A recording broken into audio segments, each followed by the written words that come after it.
24 exclusive വാർത്തയിലേക്ക് 2023 പാസാക്കിയ വനിതാ സംവരണ നിയമം അതേപടി നടപ്പാക്കണമെന്ന് ആവശ്യപ്പെട്ട രാജ്യവ്യാപക പ്രതിഷേധം തുടരുമെന്ന് മഹിളാ കോൺഗ്രസ് ദേശീയ അധ്യക്ഷ അൽക്ക ലാംബ 24നോട് പറഞ്ഞു. കേന്ദ്ര സർക്കാർ സ്ത്രീവിരുദ്ധ സർക്കാരാണ്. 543 ലോക്സഭാ സീറ്റുകളിൽ 33% സംവരണം സ്ത്രീകൾക്ക് നൽകണമെന്നും അൽക്ക ലാംബ 24നോട് പറഞ്ഞു.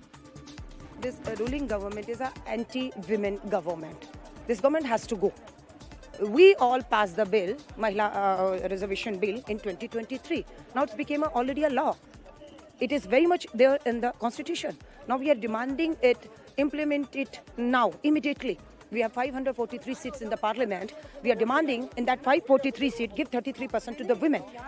Under that reservation, around 180 women will reach to the parliament and they are stopping it.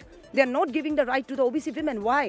This government is an anti-women government. This government is anti-OBC women government, and we are like force them to implement it. We defeated them in the parliament.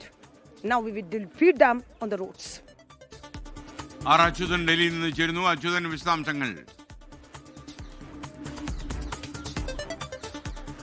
SKN ഈ വനിതാ സംവരണ ഭേദഗതി നിയമം bill പരാജയപ്പെട്ടതിന് പിന്നാലെയാണ് ആ 2023 വനിതാ സംവരണ നിയമം പാസ്സാക്കണം, ഉടൻ തന്നെ അത് നടപ്പിലാക്കണമെന്ന് ആവശ്യപ്പെട്ടുകൊണ്ട് മഹിളാ കോൺഗ്രസ് ഇന്നലെ തന്നെ ഒരു പ്രതിഷേധത്തിന് തുടക്കമിട്ടത്. BJPയുടെ ദേശീയ ആസ്ഥാനത്തിന് നേരെയായിരുന്നു ആ പ്രതിഷേധം.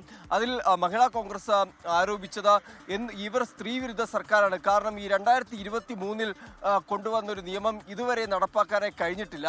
ഒപ്പം തന്നെ അൽക്ക ലാംബ നമ്മളോട് പങ്കുവയ്ക്കുന്നത് ഈ 543 ലോക്സഭാ സീറ്റുകളിൽ ഈ 33 സംവരണം ഏർപ്പെടുത്തണം എന്നാൽ അതിന് കേന്ദ്ര സർക്കാർ ശ്രമിക്കുന്നില്ല. മറിച്ച് സീറ്റുകളുടെ എണ്ണം വർദ്ധിപ്പിച്ച് അവർക്ക് നേട്ടമുണ്ടാക്കുക, അതിനായിട്ട് ഈ വനിതാ സംവരണ നിയമത്തെ ഉപയോഗിക്കുന്നു എന്നുള്ള ആരോപണമാണ് മഹിളാ കോൺഗ്രസ് മുന്നോട്ട് വയ്ക്കുന്നത്. ഇത് മുൻനിർത്തിക്കൊണ്ട് ജനങ്ങളിലേക്ക് ഈ യാഥാർത്ഥ്യം ബോധിപ്പിച്ചുകൊണ്ട് രാജ്യവ്യാപകമായി തന്നെ മഹിളാ കോൺഗ്രസിന്റെ പ്രതിഷേധം തുടരും എന്ന കാര്യം കൂടിയാണ് അൽക്ക ലാംബ, മഹിളാ കോൺഗ്രസിന്റെ ദേശീയ അധ്യക്ഷ അൽക്ക ലാംബ പങ്കുവയ്ക്കുന്നത്. ഒപ്പം തന്നെ ഈ സംവരണം നടപ്പിലാക്കിയാൽ 180ഓളം വനിതകൾക്ക് പാർലമെന്റിൽ എത്താനായി കഴിയും. പാർലമെന്റിൽ പരാജയപ്പെട്ട BJPയെ തെരുവിലും തങ്ങൾ പരാജയപ്പെടുത്തും. അതിന് ഈ പ്രതിഷേധവുമായി മുന്നോട്ട് പോകുമെന്ന കാര്യമാണ് പങ്കുവച്ചിരിക്കുന്നത്. SKN.